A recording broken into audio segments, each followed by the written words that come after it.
The man eating leopard of Rudraprayag, लेखक किम Corbett. पिछले video में हमने इस सीरीज के कुल 4 एपिसोड का आपको बताया, उनके बारे में आपको सुनाया। आज हम उससे आगे की जो कहानी है उसे आपको सामने सुनाएंगे। आगे की कहानी है सावधानी का एक भाग। तो जिम कॉर्बेट के शब्दों में, मैं उन बंदूकधारियों से कभी सहमत नहीं हुआ जो बड़े पशुओं के शिकार में अपनी नाकामयाबी का कारण अपना जोना बताते। शिकार की टोह में बैठे बंदूकची के मस्तिष्क में आशावादी विचार हो या निराशावादी, उससे जिस पशु पर निशाना लगाया जा रहा है या जिसका फोटो खींचा जा रहा है, उसकी गतिविधि पर कोई फर्क नहीं पड़ता। हम अक्सर ये भूल जाते हैं कि जंगली जानवरों की सुनने और देखने की शक्ति, और विशेषकर उन जानवरों की जो भोजन और आत्मरक्षा के लिए पूरी तरह इन शक्तियों पर निर्भर करते हैं, सभ्य मनुष्य की तुलना में कहीं ज्यादा होती है। इसलिए इस बात में कोई सच्चाई नहीं है कि हम अपने लक्ष्य शिकार की गतिविधियों को सुने और देख नहीं सकते, इसलिए वह भी हमें सुन और देख नहीं रहा। पशुओं की बुद्धि के बारे में गलत अनुमान होने और जरूरत पड़ने पर बिना आवाज और हरकत किए लंबे समय तक बैठे रहने की क्षमता नहीं होने का कारण असफलता मिलती। आदमखोर में सुनने की अद्भुत क्षमता होने का एक उदाहरण मैं यहाँ दूंगा, जो मुझे हाल ही में अनुभव हुआ है। इससे मालूम होगा कि ऐसे जानवर से निपटने में कितनी सावधानी की जरूरत होती है। मार्च का एक दिन था, जब जमीन पर सूखी पत्तियों की चादर के ऊपर पड़ रही हरी पत्ती आवाज कर रही थी और दाना चुग रही छोटी से छोटी चिड़ैया की भी आहट हो रही थी। मैंने उस शेर का अनुमान लगा लिया था जिसका मैं लंबे समय से फोटो लेना चाहता था।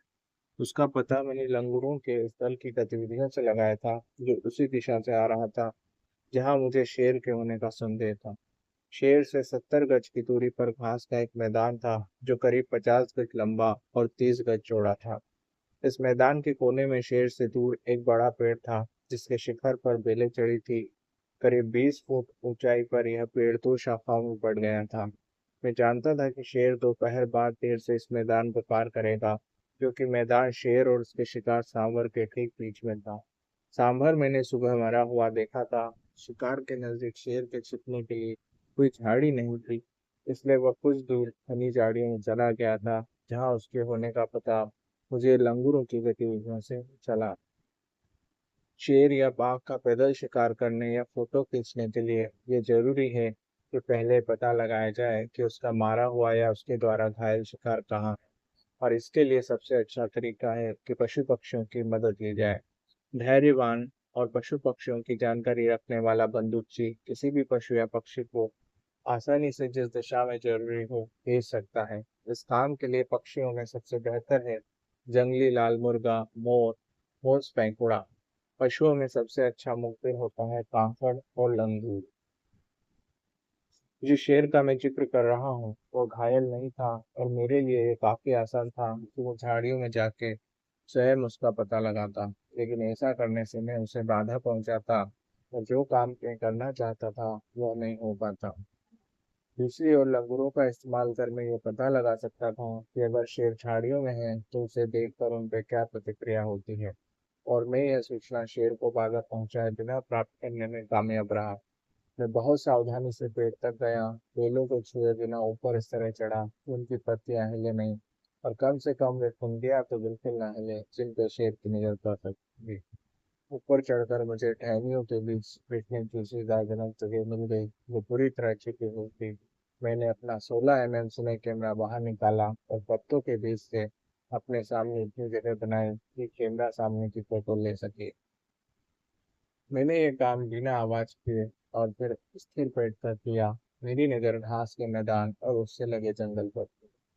मुझे बैठे हुए जब 1 घंटा हो गया तो तांबई वर्ण के फाकों का जोड़ा जंगल से उड़ा और नीचे झाड़ी में समा गया।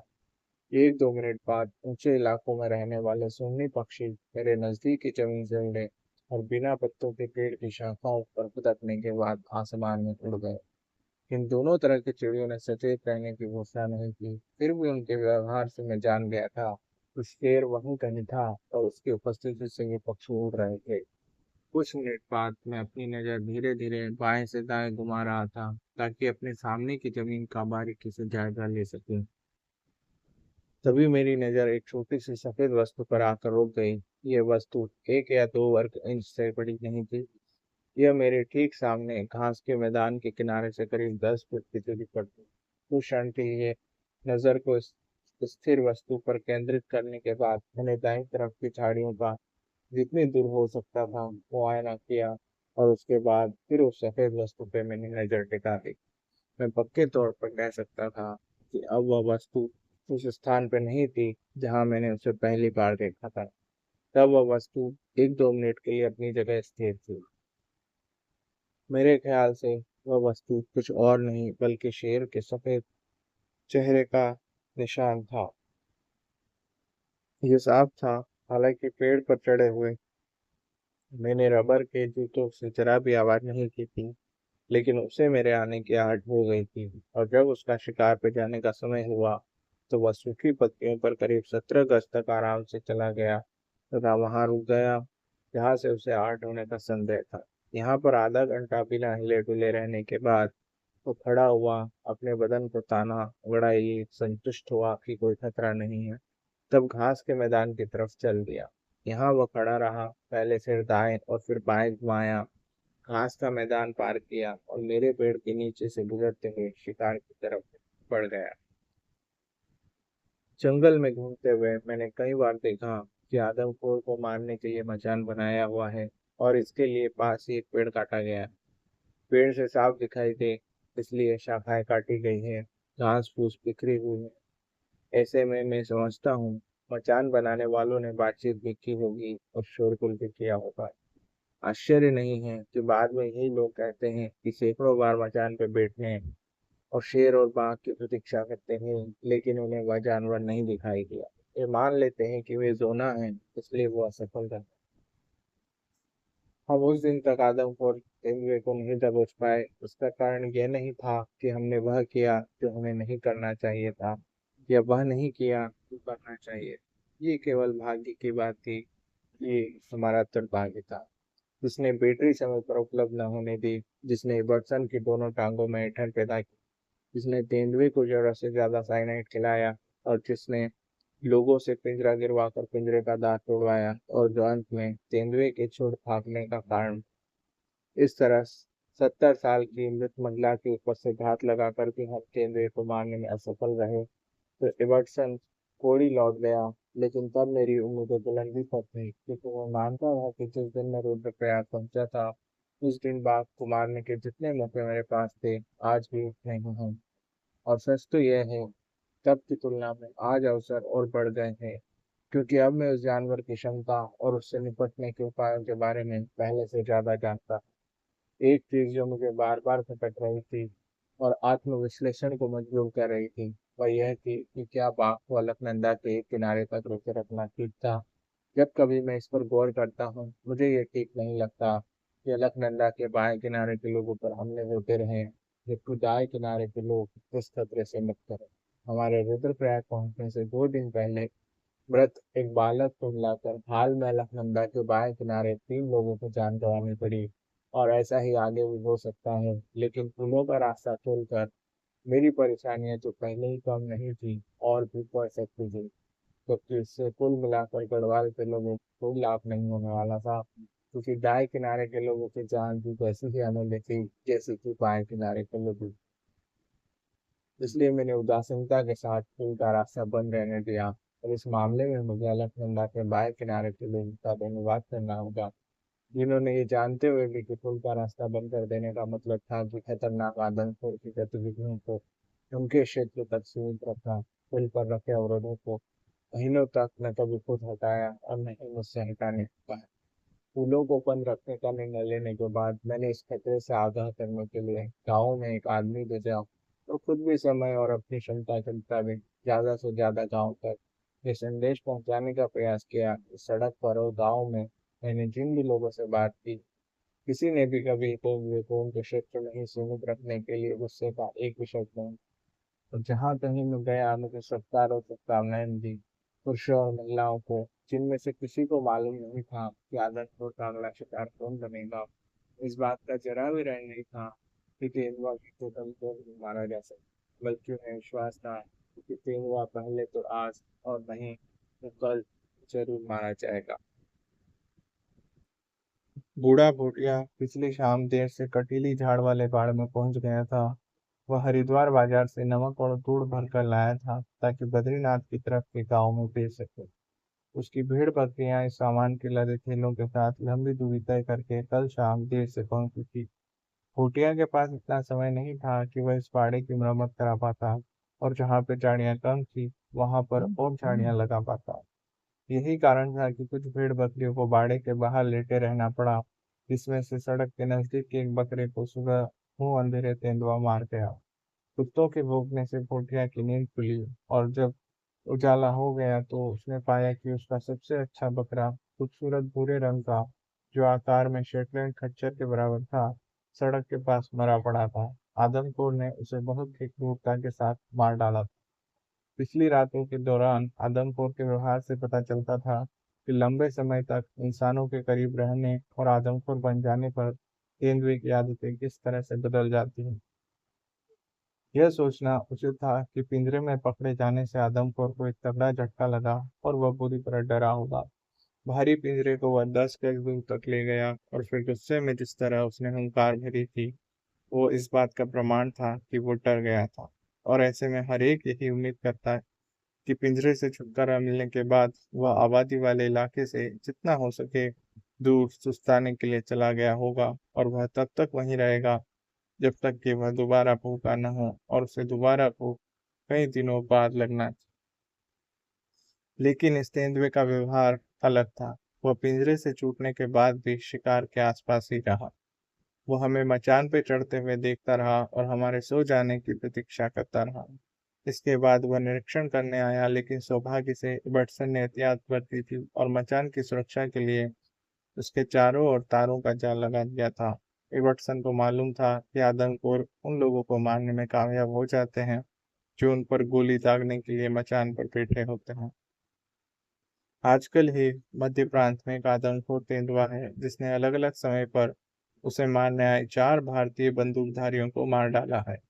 मेरी नवीनतम जानकारी के हिसाब से वह तेंदुआ अब तक 40 मनुष्यों को मार चुका है और अपने भावी हत्यारे को खाने की आदत के कारण वह नितांत शांतिपूर्ण व निर्बाध जीवन जी रहा है। वह मनुष्यों के अलावा बड़े जानवरों और पालतू पशु भी खाता है। हमारे वाला तेंदुआ आम के पेड़ का दौरा करने के बाद वहां तक गया जहां पर गांव का रास्ता पगडंडी से मिलता था। यहीं पर हमें खून का कुंड मिला था। यहाँ से दाएं मुड़कर तेंदुआ नीचे मिल गया और फिर यात्रा मार्ग पे 4 मील चलकर वह अपने गतिविधि क्षेत्र के सबसे घनी आबादी वाले स्थान पे पहुंचा। रुद्रप्रयाग पहुंचकर वह बीच बाजार होता हुआ आधा मील आगे चल ऊपर निरीक्षण बंगले के गेट पे पहुंचा जहां उसने जमीन में पंजे मारे थे। पिछली रात की बारिश ने सड़क की मिट्टी को नरम बना दिया था और इस नरम मिट्टी पर तेंदुए के पंजे के निशान स्पष्ट थे। इन्हीं पगमार्क से ये पता लगाना संभव हुआ कि पिंजरे से सामना होने के बावजूद उसके अंगों को चोट नहीं पहुंची थी। नाश्ते के बाद मैं गेट से पगमार्क का पीछा करते हुए कोटिया मित्र के शिविर तक पहुंचा। शिविर से 100 गज दूरी पर सड़क पर एक मोड़ से तेंदुए की नजर बाड़े के बाहर खड़े पत्थरों पर पड़ी। मोड़ के बाहरी छोर से वह अंदर के किनारे आया, एक तरफ की पहाड़ी की आड़ में आगे बढ़ा और घास चरते पत्तों का मुआयना किया। भूरे रंग के बकरे को मारकर उसने उसका खून पीने का भी कष्ट नहीं किया और सड़क की तरफ लौट गया। कटीली बाढ़ के अंदर मरे बकरे और नमक गुड़ के भरे थैलों पे ढेर की रखवाली कर रहे कुत्ते मजबूत खूंटों पर छोटी और भारी जंजीर से बंधे थे। इन बड़े काले और शक्तिशाली कुत्तों का उपयोग भूतिया लोग हमारे सारे पहाड़ी क्षेत्र में करते हैं, लेकिन ये ब्रिटेन और यूरोप के शिप डॉग से अलग है। ये भेड़ बकरियों के रेवड़ के पीछे पीछे चलते हैं। इनका असली काम तब शुरू होता है जब शिविर तैयार हो जाता है और पड़ाव डाला जाता है। ये अपनी जिम्मेदारी पूरी कुशलता से निभाते हैं, रात को जंगली जानवर से रक्षा करते हैं। दो ऐसे कुत्तों की तो मुझे जानकारी है जिन्होंने एक बार एक तेंदुए को मार डाला था। दिन में जब भोटिया लोग बकरियों को चराने आसपास ले जाते हैं तो ये कुत्ते शिविर की निगरानी करते हैं। दस्तावेजों में ऐसा भी रिकॉर्ड है कि ऐसे ही कुत्तों ने कभी उस समय एक आदमी को मार डाला था जब वह पड़ाव के अंदर से सामान का थैला निकालने का प्रयास कर रहा था। मैं तेंदुए के पगमार्क्स के पीछे पीछे सड़क पर वापस आया, जहाँ बाग यानी कि तेंदुआ बकरे को मारने के बाद लौटा था। वहां से गुलाब राय पहुंचा और फिर 1 मील आगे जहाँ सड़क गहरी खो को पार करती थी, वहां से तेंदुआ ऊपर की ओर चढ़ गया। तेंदुए ने आम के पेड़ से यहाँ तक कुल 8 मील की यात्रा की थी। इतनी लंबी और स्पष्ट निरंतर यात्रा का यात्रा कोई दूसरा तेंदुआ किसी भी दशा में नहीं करता। नहीं एक सामान्य तेंदुआ भूखा न होने पर भी बकरे का शिकार करता। इस कोह से करीब 2 फर्लांग दूर वह बकरी वाला भूतिया सड़क के किनारे बैठा ऊन काट रहा था और अपनी बकरियों पे भी नजर रखी था। बकरियां सामने पहाड़ी पर चढ़ रही थी। जब उसने तकिए और उनका गोला अपने उन्हीं कोट की बड़ी जेब में डाल दिए और उससे सिगरेट स्वीकार कर ली, तब मुझसे पूछा कि क्या मैं उसके पड़ाव से होता हुआ आ रहा हूँ। मैंने कहा, मैं वहीं से आ रहा हूँ और मैंने वह भी देखा है जो प्रेतात्मा कर गई। मैंने कहा कि वह अगली बार जब हरिद्वार जाए तो अपने कुत्तों को भी वहां बेचाए, क्योंकि यह साफ है कि उनमें साहस की कमी है। उसने सहमति में सर हिलाया। वह कहने लगा, साहब, कई बार हम बूढ़े लोग भी ऐसी गलतियां कर जाते हैं और फिर पछताते हैं। कल रात भी मैंने गलती ही की जिससे बकरे से हाथ धोना पड़ा। मेरे कुत्ते तेंदुए की तरह साहसी है और इनका जोड़ पूरे गढ़वाल में नहीं मिलेगा। उन्हें बेचने की बात करना उनकी सरासर बेइज्जती है। जैसा आपने देखा होगा, मेरा बड़ा सड़क के बिल्कुल करीब है। मुझे डर था कि कोई व्यक्ति रात को सड़क पर चलता आएगा और मेरे कुत्ते उसे नुकसान पहुंचा सकते हैं। इसलिए मैंने उन्हें खुला छोड़ने के बजाय कटीली बाड़ के बाहर बांध दिया। आपने नतीजा देख लिया, लेकिन कुत्तों को दोष मत दे साहब। बकरी को बचाने के चक्कर में जंजीरें उनकी गर्दन में गहरे घुस गई हैं। उनकी गर्दन के घाव भरने में कहीं दिन लगेंगे। हम बातचीत कर ही रहे थे कि सामने गंगा के पार पहाड़ी की चोटी पर एक जानवर उभरा। उसके रंग और आकार से मैंने पहले समझा कि वह एक हिमालयी भालू है, लेकिन जब उसने नदी की तरफ नीचे उतरना शुरू किया तो मैंने पाया कि वह एक जंगली सुअर था। सुअर के पीछे गांव के कई कुत्ते लगे हुए थे और उनके पीछे लड़कों और पुरुषों की भीड़ थी। सभी के हाथ में अलग अलग आकार के डंडे थे। इन सब के बाद एक आदमी था जिसके हाथ में बंदूक थी। ये आदमी जैसे ही चोटी पर चढ़ा, उसने अपनी बंदूक पर उठाई और हमने देखा कि उससे धुएं का एक फव्वारा छूटा। कुछ ही क्षण बाद उस भरवा बंदूक की हल्की आवाज हम तक पहुंची। बंदूक की मारक रेंज में उस समय कोई जीवित प्राणी था तो वे थे लड़के और आदमी, लेकिन चूंकि उनमें से कोई रुका नहीं, इसलिए ऐसा लगा बंदूकची के लिए वे कहीं खो गए। सुअर के आगे घास वाली लंबी ढलान थी जिस पर यहाँ वहाँ छोटी बड़ी झाड़ियां थी। इस घास के ढलान के नीचे एक उबड़ खाबड़ मैदान और उसके नीचे घनी झाड़ियों वाली पट्टी थी जो नीचे नदी तक जाती थी। उबड़ खाबड़ मैदान में कुत्ते सुअर के साथ साथ झाड़ियों में खो गए। दूसरे ही क्षण कुत्ते झाड़ियों से बाहर वापस आ गए। जब लड़के और आदमी वहां पहुंचे, उन्होंने कुत्तों को झाड़ियों में घुसने को प्रेरित करना चाहा, लेकिन शायद वे झाड़ियों में सुअर के सूतन का कमाल देख चुके थे, इसलिए वे फिर झाड़ियों में घुसना नहीं चाह रहे थे। तब वह बंदूक वाला आदमी पहुंचा जिसे लड़कों और पुरुषों ने घेर लिया। हम ऊंचाई वाली जमीन पर नदी के इस तरफ बैठे थे और यह दृश्य जो चल रहा था वह नदी के दूसरी तरफ था। नदी के शोर में उनकी आवाज गुम हो जाती थी, इसलिए हम उसे मुफ्त फिल्म की तरह देख रहे थे। हाँ, भरवा बंदूक की चोट हमने अब किसी अवश्य सुनी। बंदूकची भी स्पष्ट झाड़ियों में घुसने के लिए उसी प्रकार उदासीन था जैसे कि वे कुत्ते। बंदूकची अपने साथियों से अलग पास की चट्टान पर लेट गया था, जैसे कह रहा हो, मैंने अपना काम कर दिया है, अब तुम्हारी बारी है। कुछ कुत्तों को पीटा गया, लेकिन उन्होंने सुअर का सामना करने से साफ इनकार कर दिया। दो तरफा दुविधा के बीच लड़कों ने और फिर आदमियों ने झाड़ियों में पत्थर फेंकने शुरू किए। उधर ये खेल चल ही रहा था कि हमने देखा झाड़ियों के नीचे किनारे से रेत की पट्टी की तरफ सुअर आगे बढ़ रहा। तेज कदमों से वह खुले में आया। कुछ क्षण के लिए एकदम स्थिर खड़ा रहा, फिर कुछ कदम चला, रुक गया और फिर दौड़कर नदी में घुस गया। ये जंगली सुअर गजब का तैराक होता है और जैसा विश्वास किया जाता है, तैरते हुए उसका मोटापा आड़े नहीं आता। पानी का बहाव तेज था, लेकिन जंगली सुअर से बड़े कलेजे वाला जानवर भी तो दूसरा नहीं है। 2 फर्लांग दूर तक जब वह हमारी नजर से ओझल नहीं हुआ, बहते हुए हमारे किनारे की तरफ बढ़ रहा था और मुझे संदेह नहीं कि वह किनारे पे पहुंच गया होगा। क्या सूअर आपकी राइफल की रेंज में था साहब? भूटिया मित्र ने पूछा। हाँ, मैंने जवाब दिया, सूअर मेरी रेंज में था, लेकिन मैं ये राइफल गढ़वाल में उस सूअर को मारने के लिए नहीं लाया हूँ जो अपनी जान बचाने के लिए भाग रहा है, बल्कि उसे मारने के लिए लाया हूँ जिसे तुम प्रेतात्मा समझते हो और मैं तेंदुआ। चलो, यह तो समय ही बताएगा। उसने मेरी उसने मेरे से कहा। और अब चूंकि तुम जा रहे हो सकता है अब मिलना न हो। मेरी शुभकामनाएं स्वीकार करें, समय ही बताएगा कि तुम सही थे या नहीं। मुझे खेद है कि वह भूटिया मित्र मुझे फिर नहीं मिला, क्योंकि वह बूढ़ा हो चला था और मुझे याद है उसका विश्वासपूर्ण चेहरा जो आशाओं से भरा था, ऐसे खुश था जैसे उसके सबसे अच्छे बकरे को तेंदुए से कोई खतरा नहीं और उसके कुत्तों की क्षमता पर कोई उंगली नहीं उठा रहा था।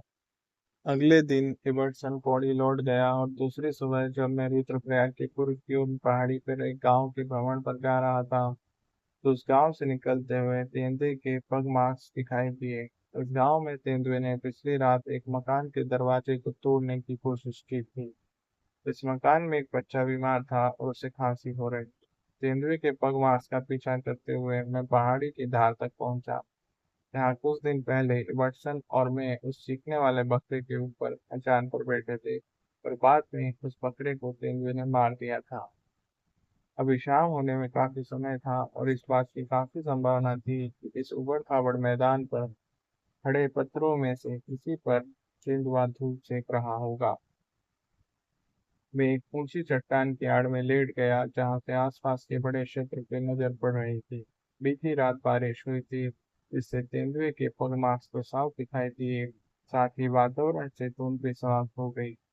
आसपास जितनी दूर तक दिखाई दे रहा था, यहाँ से 23,000 फुट ऊंचे पहाड़ उतनी ही अच्छी तरह दिखाई दे रहे थे जितनी अच्छी तरह ऐसे ऊंचे पहाड़ों को दुनिया में कहीं से देखा जा सकता संभव था। मेरे एकदम नीचे अलकनंदा की खूबसूरत घाटी थी, जिसमें चमकते हुए चांदू के रिबन की तरह अलकनंदा पुल भांति बह रही थी। नदी के पार पहाड़ी पर गांव थे, जिनमें कुछ मकान घास फूस की छत वाले और कुछ पत्थरों की स्लेट की छतों वाले पंक्तिबद्ध मकान थे। ये मकान जमीन की बचत की दृष्टि से एक दूसरे से जुड़े हुए थे, और क्योंकि यहाँ लोग गरीब हैं और गढ़वाल में एक एक इंच जमीन की खेती के लिए जरूरत होती है। इन पहाड़ियों के बाद उबड़ खाबड़ चट्टानें थी, जिनके नीचे सर्दियों और वसंत के शुरू होने तक स्खलन होता रहता है। उसके भी पार चोटियों पर तो हर मौसम में बर्फ गहरे नीले आकाश की पृष्ठभूमि में ऐसे साफ दिखाई देती है जैसे सफेद गत्ते के कटआउट रखे हों। इससे खूबसूरत और प्रशांत दृश्य की कल्पना नहीं की जा सकती है, खास तौर पर इसलिए भी कि सूरज अभी मेरे पीछे दूर पहाड़ियों के पार चमक ही रहा है। कुछ देर बाद आतंक ही आतंक होगा चारों तरफ, ऐसा आतंक कि जब तक आप खुद अनुभव न करें कल्पना नहीं कर सकते हैं। और जिस क्षेत्र को मैं इस समय देख रहा हूँ वह पिछले 8 साल से उसी आतंक के साए में जी रहा है। मैं चट्टान पर लेटा ही था कि देखा, दो लोग ऊपर गांव से आकर नीचे की तरफ जा रहे थे।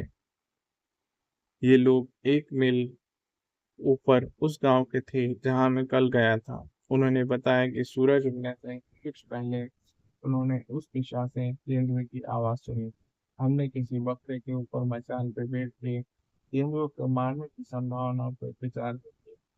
उस समय मेरे पास तो कोई बकरा था नहीं, इसलिए उन्होंने अपने गांव से बकरा लाने की बात कर। उन्होंने कहा कि वे सूरज छिपने से 2 घंटे पहले इसी स्थान पर बकरा ले आएंगे। उन लोगों के चले जाने के बाद मैंने इधर उधर नजर दौड़ाई ताकि कोई ऐसी जगह मिले जहाँ मैं बैठ सकूं। पहाड़ी के इस भाग पर केवल एक पेड़ था, वो था चीड़ का पेड़।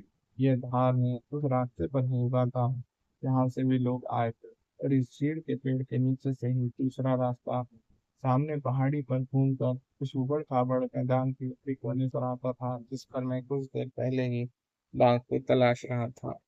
पेड़ के चारों तरफ दूर तक नजर पड़ती थी, लेकिन एक तो चलना कठिन था और दूसरा इसमें छिपने के लिए पर्याप्त टहनियाँ नहीं थी, लेकिन चूंकि उस क्षेत्र में यह एक ही पेड़ था, इसलिए मेरे पास कोई अन्य विकल्प नहीं था और मैंने इसी पे चढ़ने का निर्णय किया। मैं जब 4 बजे शाम को लौटा तो वे लोग बकरा लेकर मेरी प्रतीक्षा कर रहे थे। जब उनके प्रश्न के जवाब में मैंने चीड़ के पेड़ की तरफ इशारा कर बताया कि मैं इस पर बैठूंगा, तो वह हंसने लगे। उनका कहना था कि रास्ता सीढ़ी के बिना पेड़ पे चढ़ना संभव न होगा, और अगर मैं बिना सीढ़ी के चढ़ने में कामयाब हो भी गया तथा रात भर उसी पर बैठने की कोशिश की, तो तेंदुए से बचाव का कोई उपाय नहीं होगा, क्योंकि पेड़ पर ऐसा कोई अवरोध नहीं था। गढ़वाल में उस समय 2 गोरे लोग थे। तिब्बत सिंह उनमें से एक था, जिन्होंने बचपन में पेड़ों पर चिड़ियों के घोंसले खंगाले थे, और दोनों गोरे पेड़ों पर चढ़ सकते थे। लेकिन हिंदुस्तान में अंग्रेजी की इस कहावत की तरह कोई कहावत प्रस्तुत नहीं थी। पार करने से पहले तब तक इंतजार जब तक तुम पुल तक नहीं पहुंच जाते। इंतजार ही करोगे तो पहुंचो भी कर। इसलिए मैंने उन लोगों की दूसरी आपत्ति का जवाब नहीं दिया, सिर्फ अपनी राइफल की तरफ इशारा। चीड़ पर चढ़ना आसान नहीं था, क्योंकि जमीन से 20 फुट ऊपर तक उसका कोई साफ नहीं था। लेकिन नीचे की शाख तक 20 फुट पहुंचने के बाद पर चढ़ना आसान।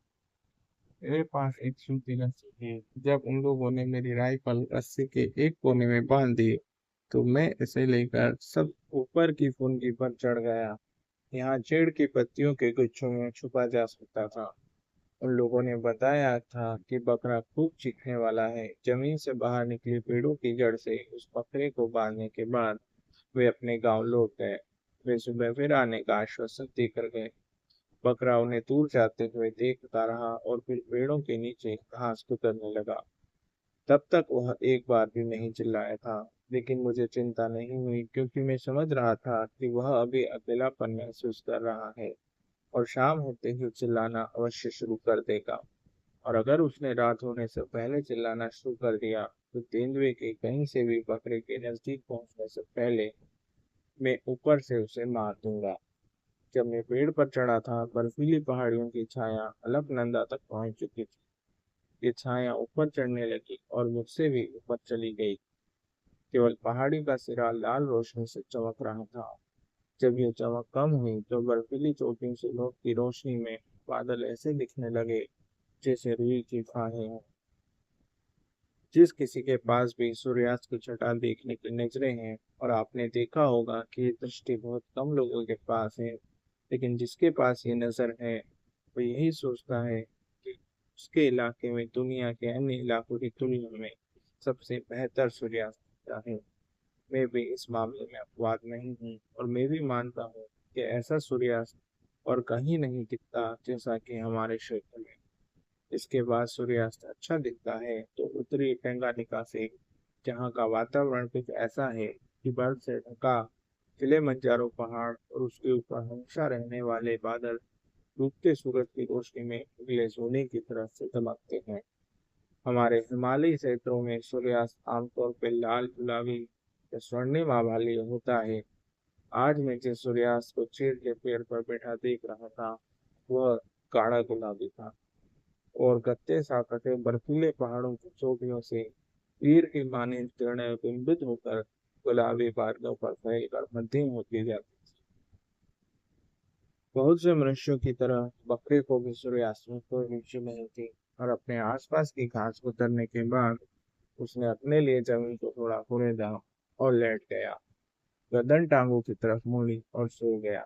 मैं चाहता था मेरे नीचे आराम से गहरी नींद में सोया जानवर चिल्लाए और तेंदुए को पुकारे, लेकिन जब से मैंने उसे देखा, उसने घास खाने के अतिरिक्त और किसी काम के लिए अपना मुंह नहीं खोला, और अब अपने लिए सुविधाजनक सुविधाजनक जगह बनाकर लगता है कि वह रात भर सोया रहेगा।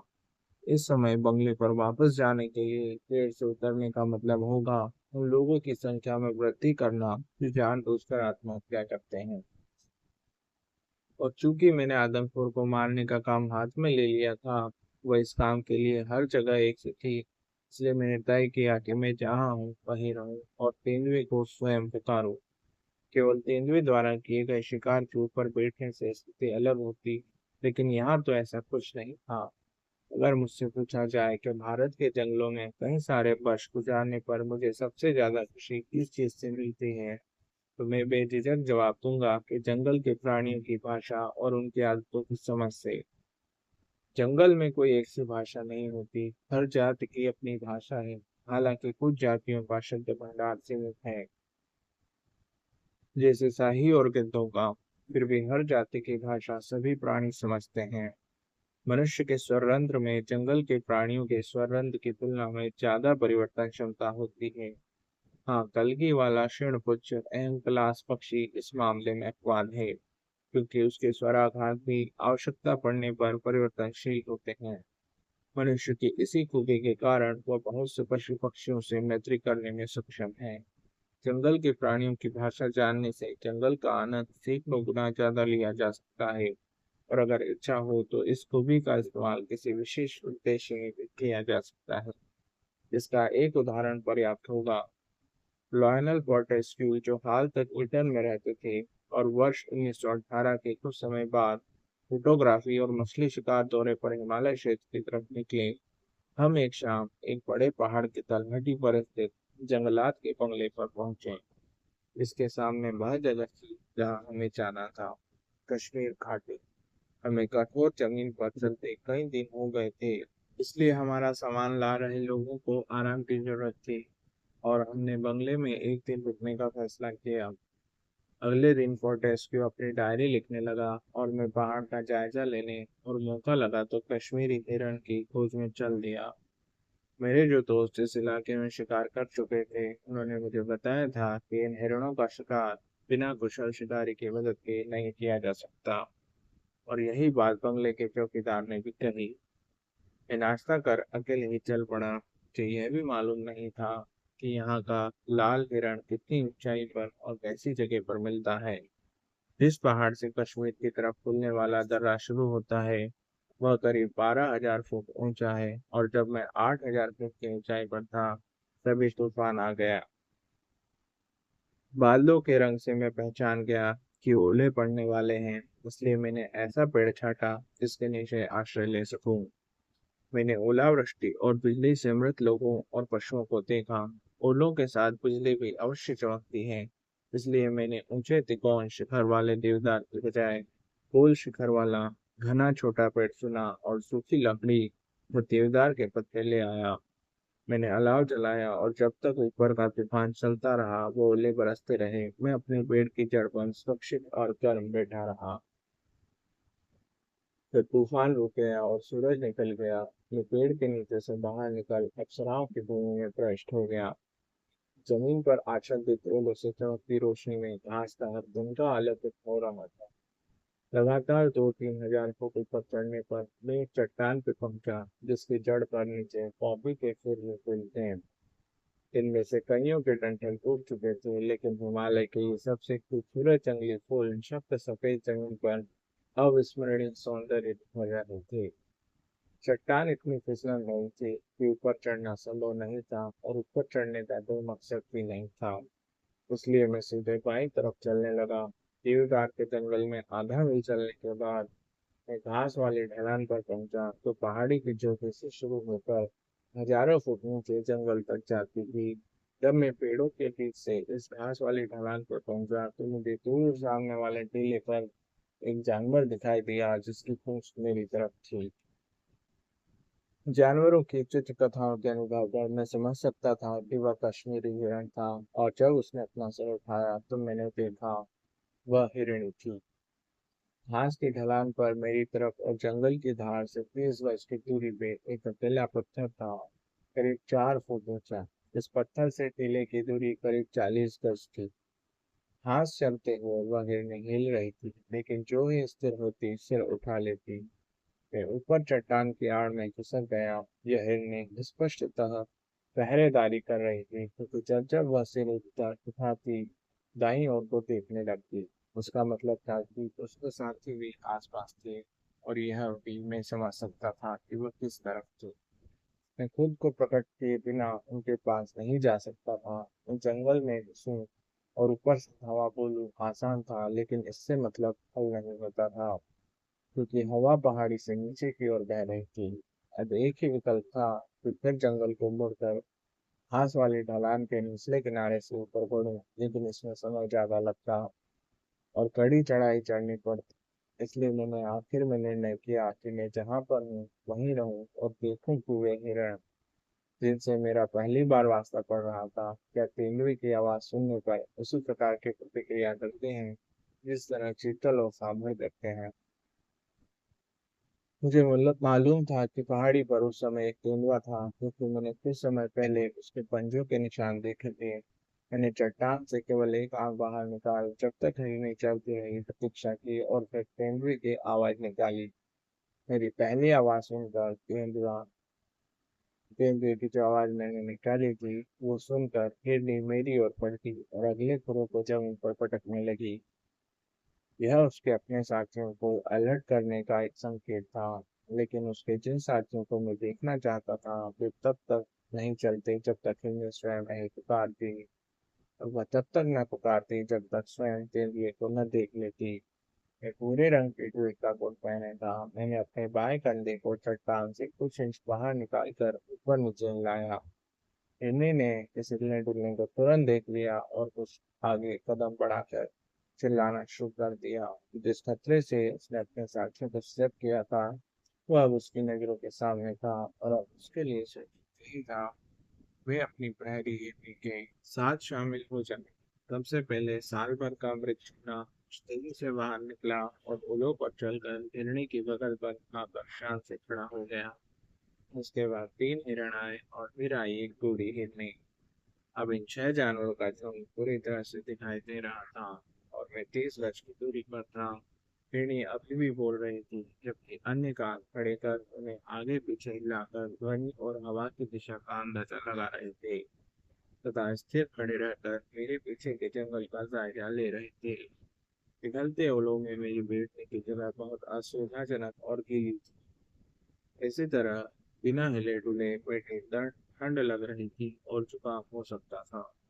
मैंने कश्मीर के सुप्रसिद्ध हिरणों का झुंड तो देख लिया था और हिरणी का बोलना भी सुन लिया था, लेकिन एक चीज में और चाहता था। इसलिए मैंने चट्टान के पीछे से अपना कंधा दिखाया और हिरण हिरनी और रग सुना सबकी आवाज अलग अलग सुरों में सुन ली। मेरे पास एक हिरण को मारने का परमिट था और हिरण मारना मेरे परिचितों के बीच एक बड़ी तारीफ की बात होती। मैं सुबह हिरण की तलाश में इसलिए भी निकला था कि शेर के लिए मांस ला सकूं, लेकिन अब मुझे लग रहा था कि मुझे किसी प्रशंसा या इनाम की जरूरत नहीं थी। कुल मिलाकर इन हिरणों को मारना मेरे लिए दुखदायी था और राइफल का इस्तेमाल करने के बजाय मैं खड़ा हो गया तथा वे 6 के 6 अचंभित हिरण आपस से दूर हो गए। कुछ ही देर बाद मैंने उन्हें टीले के नीचे दूर झाड़ियों से गुजरते हुए सुना। अब मेरी बंगले की तरफ लौटने की बारी थी और मैंने निर्णय किया कि मैं घास के ढलान से पहाड़ी की तलहटी पर हल्के जंगल से होता हुआ उतरूंगा।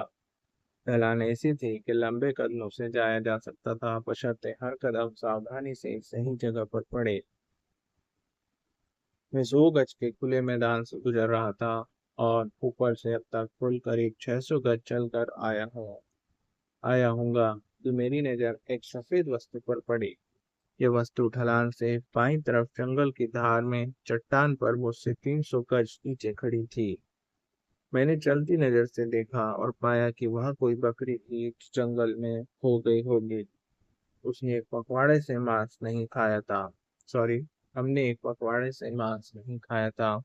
शिविर से चलते हुए मैं फोर्टेस्क्यू को कहकर आया था कि आज अपने साथ कुछ लेकर आऊंगा और अब मौका लग गया था। बकरे ने मुझे देख लिया था और अगर मैं बंदूक छिपाकर चलूं तो वह मुझे इतने पास आने देगा कि मैं उसकी टांग पकड़ सकूं। इसलिए मैं लंबे कदमों से ढाल की बाएं ओर चला और तकियों से बकरे पर नजर रखे रहा। अगर बकरा अपने स्थान पर ही रहे तो उससे बेहतर पहाड़ी नहीं थी कि जहां उसे पकड़ा जा सकता था, क्योंकि यहाँ पर सपाट चट्टान बाहर निकलकर ढलान पर चुकी थी और जमीन से 5 फुट ऊपर थी। बकरी की तरह सीधे देखे बिना तेज रफ्तार के साथ वो चट्टान से आगे निकल गया और करीब से गुजरते हुए मैंने अपना बायां हाथ उसके आगे के पांव पर चपटा। चेतावनी की चीख मारते हुए वह जानवर मेरी पकड़ से बाहर ऊपर खिसक गया। मैंने हाथ खींचा और इधर उधर नजर दौड़ाई तो यह देखकर मेरे आश्चर्य का ठिकाना नहीं था जिसे मैं बकरा समझे बैठा था। वह श्वेत कस्तूरामृत था। मुझसे करीब 10 फुट दूर खड़ा वह छोटा सा जानवर मुझे चुनौती देने की मुद्रा में छींटे मार रहा था। मैं मुड़कर करीब 50 गज नीचे चला आया और जब मैंने पीछे मुड़कर देखा तो वह मृग अभी भी उस चट्टान पर खड़ा मुझे डराकर भगा देने के लिए स्वयं को बधाई दे रहा था। शायद कुछ सप्ताह बाद जब कश्मीर के वन्य जंतु वार्डन से मेरा मिलना हुआ और मैंने इस घटना की बाबत बताया तो उसे दुख हुआ कि मैंने उस हिरण को क्यों नहीं मारा।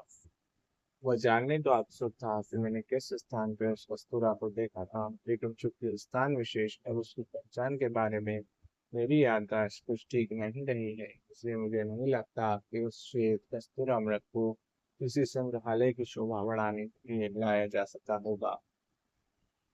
नर तेंदुए जिस क्षेत्र को अपना मानते हैं उसमें बाहर से किसी और का आना उन्हें बर्दाश्त नहीं होता। आदमपुर का क्षेत्र 500 वर्ग मील में खुला था तथा कुछ और नर तेंदुए भी यहाँ होंगे। फिर भी नर पक्षी उस क्षेत्र में लंबे समय से था, इसलिए स्वाभाविक था कि वह इसे अपना ही इलाका मानता होगा।